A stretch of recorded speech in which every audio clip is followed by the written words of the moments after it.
Assalamualaikum warahmatullahi wabarakatuh. Bagaimana kabar anak-anak? Alhamdulillah, semoga puasa hari ini, bulan ini diterima oleh Allah SWT dan kita mendapatkan ketakwaan. Pak Guru akan menyampaikan materi pesantren Ramadan tentang 3 peristiwa di bulan Ramadan pada zaman Rasulullah Shallallahu Alaihi Wasallam. Turunnya Al-Quran atau Nuzulul Quran. Kedua, Perang Badar. Ketiga, penaklukan kota Mekah atau Fathu Mekah.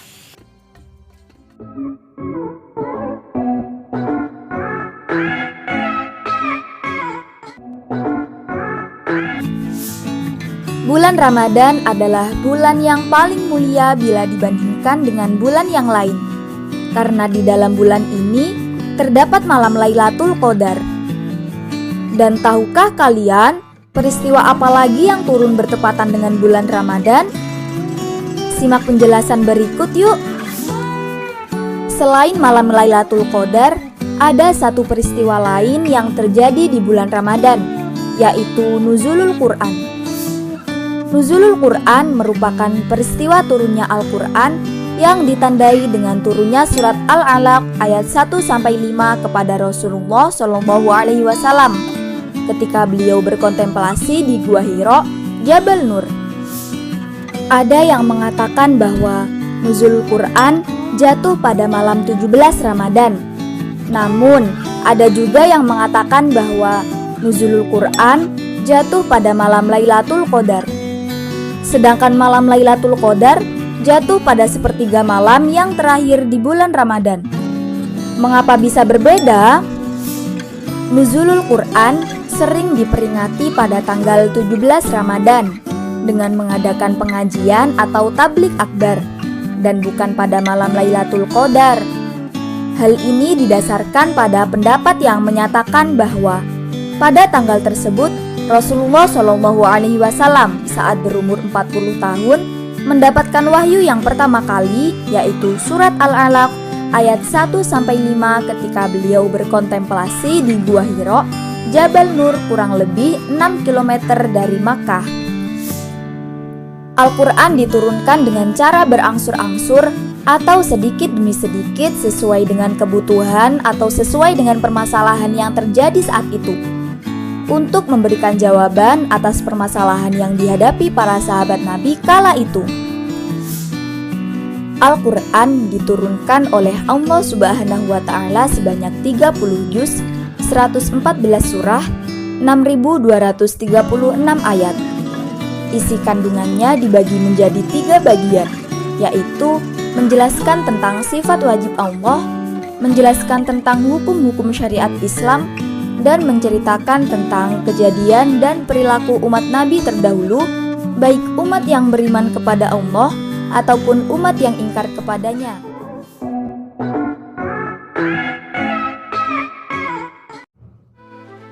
(17 Ramadan, tahun kedua Hijriah).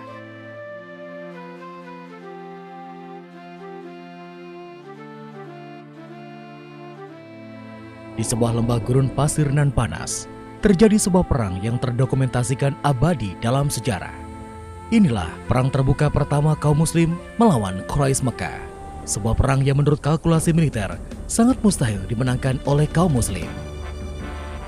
Kaum muslim yang dipimpin langsung oleh Nabi Muhammad Sallallahu Alaihi Wasallam berkekuatan 313 orang dengan persenjataan yang jauh dari memadai untuk standar militer saat itu. Sedangkan kaum Quraisy Mekah yang dipimpin Abu Jahal berkekuatan 1.000 orang dengan persenjataan lengkap ditambah 700 ekor unta dan 300 kuda. Mengetahui kekuatan pasukannya kalah jauh, Nabi Muhammad menggunakan strategi militer yang brilian. Pasukannya mendekati lembah Badar, menduduki beberapa sumber air, dan menimbun sumur-sumur yang tersisa. Strategi ini berhasil. Kaum muslim berhasil mendikte langkah pasukan Quraisy Mekah agar mendekati lembah Badar melalui jalan yang telah ditentukan. Malam hari sebelum terjadi peperangan, terjadi hujan di daerah pasukan muslim.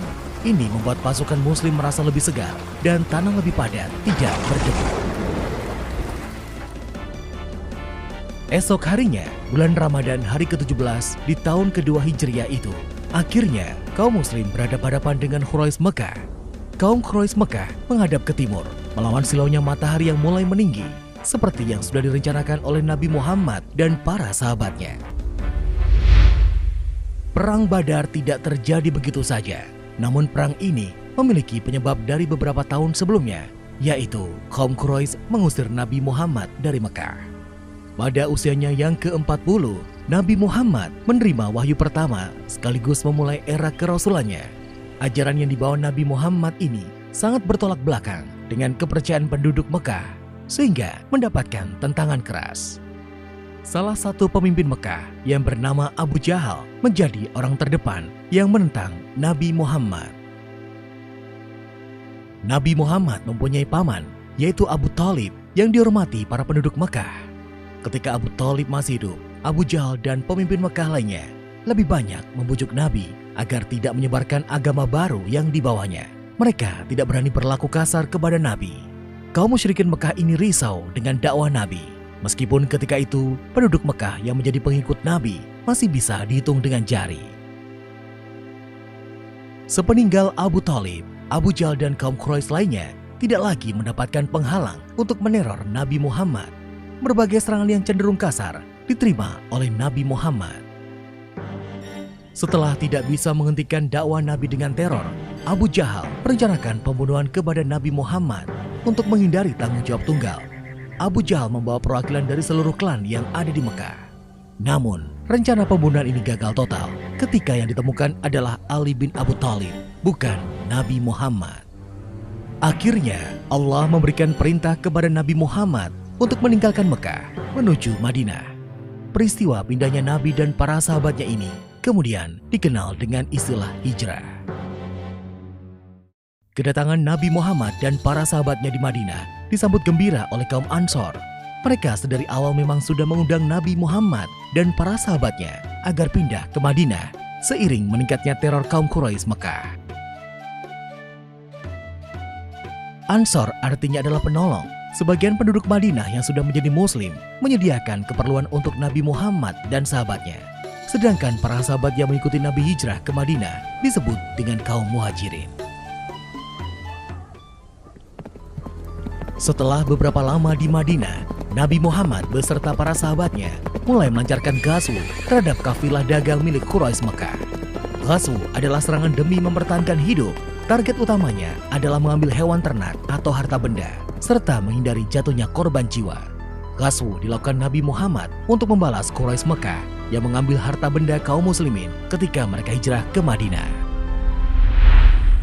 Hingga pada akhir bulan Rajab, tahun kedua Hijriah, kafilah dagang milik Abu Sufyan dari Syam menuju Mekah yang melewati dekat Madinah diserang oleh kaum muslimin. Abu Sufyan dan kafilahnya berhasil meloloskan diri. Bahkan Abu Sufyan sempat mengirim orang untuk meminta bantuan ke Mekah. Kaum Quraisy Mekah yang telah jengkel kepada kaum muslim di Madinah segera merespon dengan mengirim pasukan perangnya. Perang pun tidak terelakkan. Hari itu, pada 17 Ramadan tahun kedua Hijriah, kaum muslimin dengan kekuatan yang tidak memadai harus berhadapan-hadapan dengan Quraisy Mekah yang unggul dalam jumlah orang dan persenjataan. Di perang tersebut, dalam pasukan muslim terdapat 3 sahabat yang kelak menjadi pemimpin umat Islam, yaitu Abu Bakar, Umar bin Khattab, dan Ali bin Abi Thalib. Perang dimulai dengan pertarungan kecil. Wakil dari kedua kubu, kaum muslim mengirimkan Hamzah, Ali bin Abu Thalib, dan Ubaidah al-Harits. Sedangkan Quraisy Mekah mengirimkan Utbah, Syaibah, dan Walid bin Utbah. Duel 1 lawan 1 pun dimulai, dan akhirnya ketika wakil Quraisy Mekah itu tewas, sedangkan wakil kaum muslim hanya Ubaidah yang mendapatkan luka agak serius, sehingga tidak mampu melibatkan diri dalam perang besar. Perang besar pun dimulai. Kaum muslim terbagi dalam 3 bagian, yaitu kanan, tengah, dan kiri. Mereka bertempur dengan menjaga jarak sambil melepaskan anak-anak panah. Mereka terkoordinir dalam satu perintah langsung dari Nabi Muhammad. Sedangkan Quraisy Mekah berperang tanpa koordinasi yang jelas. Masing-masing pemimpin klan membawa anak buahnya berperang tanpa menghiraukan kesatuan tempur dengan pasukan dari klan lainnya. pertempuran pun terjadi dengan sengit. Suara pedang beradu diselingi dengan hujan anak panah memenuhi lembah Badar.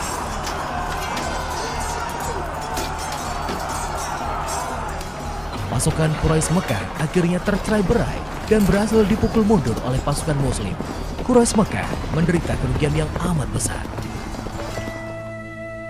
Banyak pemimpin klan dari Mekah yang tewas dalam perang tersebut, termasuk Abu Jahal dan Umayyah. Meskipun menang telak, Nabi Muhammad melarang kaum muslim melakukan pembantaian. Mereka yang terluka mendapatkan perawatan, sedangkan tawanan perang diperlakukan dengan baik. Kemenangan dalam perang Badar ini membuat kaum muslim semakin diperhitungkan sebagai kekuatan baru di Jazirah Arab dan sekaligus memperkuat otoritas Nabi Muhammad sebagai pemimpin dari berbagai golongan yang ada di Madinah ketika itu.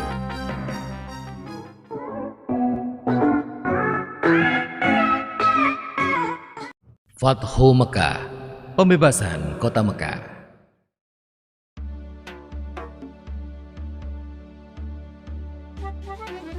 Awal bulan Zulkhodah, tahun ke-6 Hijriah, Nabi Muhammad bersama 1.400 sahabatnya bergerak menuju Mekah dalam rangka menjalankan ibadah umroh. Rombongan besar tersebut membawa 70 ekor unta sebagai hewan kurban. Para sahabat Nabi sangat antusias mengikuti perjalanan ke Mekah, terutama kaum muhajirin yang telah lama meninggalkan kota kelahirannya. Namun, perjalanan mereka terhenti di wilayah Hudaybiyah, 22 km arah barat kota Mekah. Di Hudaybiyah, beberapa orang Quraisy bertanya tentang keperluan rombongan Nabi datang ke Mekah. Utusan Nabi Muhammad menjelaskan bahwa kedatangan mereka bukan dalam rangka penyerbuan, tetapi untuk menjalankan ibadah umroh, menyembelih kurban, dan setelah itu kembali ke Madinah. Namun, orang-orang Quraisy tetap bersikeras menolak kedatangan Nabi Muhammad dan para sahabatnya. Melihat penolakan orang-orang Quraisy, Nabi Muhammad mengutus Utsman bin Affan menemui para pemimpin Mekah dan menjelaskan tujuan kedatangan mereka. Utsman bin Affan diperlakukan dengan baik oleh para pemimpin Mekah. Bahkan, para pemimpin Mekah mengizinkan Utsman untuk melakukan tawaf di Ka'bah. Tapi tanpa Nabi Muhammad dan para sahabatnya, Utsman menolak tawaran tersebut. Para pemimpin Mekah tetap menolak kedatangan Nabi Muhammad dan para sahabatnya. Oleh karena itu, dilakukan perundingan antara kaum muslim dan Quraisy Mekah. Nabi Muhammad memimpin langsung delegasi kaum muslim, sedangkan delegasi kaum Quraisy dipimpin oleh diplomat senior mereka, Suhail bin Amr. Perundingan yang berjalan alot tersebut akhirnya menghasilkan beberapa kesepakatan yang isinya, pertama, gencatan senjata antara kaum muslim dan Quraisy Mekah selama 10 tahun. Tidak akan ada tindakan buruk maupun permusuhan dari kedua belah pihak. Kedua, jika ada yang datang kepada Muhammad tanpa izin keluarganya, maka dia harus dikembalikan. Dan jika ada muslim yang datang kepada kaum Quraisy, maka dia tidak akan dikembalikan. Ketiga, dibebaskan kepada seluruh klan yang ada di Arab untuk menjalin kerjasama kepada kaum muslim maupun kaum Quraisy. Keempat, pada tahun tersebut rombongan kaum muslim belum diperbolehkan memasuki Mekah. Pada tahun berikutnya, kaum muslim baru diizinkan masuk Mekah selama 3 hari dan hanya boleh bersenjatakan pedang tanpa diunus. Kelima, perjanjian antara kaum muslim dan Quraisy Mekah didasari ketulusan dan kesediaan untuk melaksanakannya tanpa penipuan dan penyelewengan. Kesepakatan yang dikenal sebagai perjanjian Hudaybiyah tersebut dibuat rangkap 2, masing-masing untuk kaum muslim dan kaum Quraisy Mekah. Isi perjanjian yang dianggap merugikan pihak muslim itu membuat para sahabat keberatan. Namun, Nabi Muhammad berhasil meyakinkan para sahabatnya bahwa perjanjian tersebut sebenarnya sangat menguntungkan kaum muslimin. Setelah sekitar 20 hari berada di Hudaybiyah, Nabi Muhammad dan para sahabatnya kembali ke Madinah. Dalam perkembangannya, seperti yang tercantum dalam isi perjanjian, 2 suku yang saling berperang, yaitu suku Khuza'ah dan suku Bakr, menjatuhkan pilihan mereka. Suku Khuza'ah bergabung ke kaum muslim, sedangkan suku Bakr bergabung ke Quraisy. Mengikuti isi perjanjian Hudaybiyah, suku Khuza'ah dan suku Bakr juga melakukan gencatan senjata. Meskipun sepintas perjanjian Hudaybiyah merugikan kaum muslim, namun secara diplomasi, Nabi Muhammad meraih kemenangan politik melalui perjanjian tersebut. Kaum muslim diakui eksistensinya dan Islam diakui sebagai agama resmi di Jazirah Arab. Selain itu, kaum Quraisy Mekah juga mengakui Madinah sebagai sebuah negara. Perjanjian Hudaybiyah ternyata tidak berjalan sebagaimana mestinya. ketika pihak Quraisy melakukan pelanggaran. Suku Bakar melakukan penyergapan terhadap suku Khuza'ah di sebuah oasis. Penyergapan tersebut dibantu oleh Quraisy Mekah. Pelanggaran perjanjian Hudaibiyah membuat Nabi Muhammad dan para sahabatnya mengambil keputusan penting menyerbu Mekah. Sedangkan di Mekah, para pemimpin Quraisy yang menyadari pihaknya telah melakukan pelanggaran mengirim Abu Sufyan ke Madinah untuk melakukan diplomasi. Di Madinah, Abu Sufyan menemui Nabi Muhammad dan memberikan penjelasan panjang lebar. Namun, Nabi Muhammad tidak menghiraukan Abu Sufyan. Selain bertemu Nabi Muhammad, Abu Sufyan sempat menemui Abu Bakar, Umar bin Khattab, dan Ali bin Abi Thalib. Namun, tetap saja Abu Sufyan gagal menemukan jalan keluar. Didera putus asa, Abu Sufyan pun kembali ke Mekah. Setelah bertahun-tahun, jumlah pengikut Nabi Muhammad semakin besar. Kali ini, 10.000 pasukan muslim dengan persenjataan lengkap telah bersiap menuju Mekah. Parade panjang 10.000 pasukan muslim memulai perjalanannya ke Mekah. Kali ini, pasukan muslim akan melaksanakan misi yang sangat menentukan, yaitu Fathu Mekah atau pembebasan kota Mekah dari tangan kaum Quraisy. Para pemimpin Mekah sama sekali tidak menduga kekuatan pasukan Nabi Muhammad. Nabi Muhammad membagi 3 pasukannya melewati jalan yang berbeda, sehingga musuh tidak bisa memperkirakan dengan tepat jumlah pasukan muslim. Ketika pasukan muslim memasuki Mekah, kaum Quraisy hanya bisa pasrah karena tidak mungkin melawan kekuatan sebesar itu. Abu Sufyan dan para pemimpin Mekah lainnya menyerah kepada Nabi Muhammad. Setelah menguasai Mekah tanpa pertumpahan darah, Nabi Muhammad mengambil keputusan yang tidak terduga dan tidak sesuai dengan tradisi bangsa Arab. Nabi Muhammad memerintahkan para pemimpin pasukannya mengucapkan Al-Yaum, Yaum Al-Marhamah, yang artinya adalah hari ini hari kasih sayang. Nabi Muhammad mengampuni semua penduduk Mekah dan melarang pasukannya melakukan pertumpahan darah. Hari itu, 17 Ramadan tahun ke-8 Hijriah, Mekah berhasil dibebaskan dari kekuasaan kaum Quraisy Mekah. Saat itu juga, berhala-berhala yang berada di sekitar Ka'bah dihancurkan. Pembebasan kota Mekah menjadi tonggak sejarah, tidak hanya di Jazirah Arab, tetapi juga di seluruh dunia. Nabi Muhammad tampil sebagai pemimpin yang memberikan contoh bagaimana sebuah penaklukan pusat kekuasaan musuh tanpa pertumpahan darah, sekaligus tanpa pembalasan dendam. Dalam tradisi Arab, pihak yang kalah akan menunggu giliran untuk dieksekusi. Namun, Nabi Muhammad menghapus tradisi tersebut. Pihak yang kalah telah diampuni.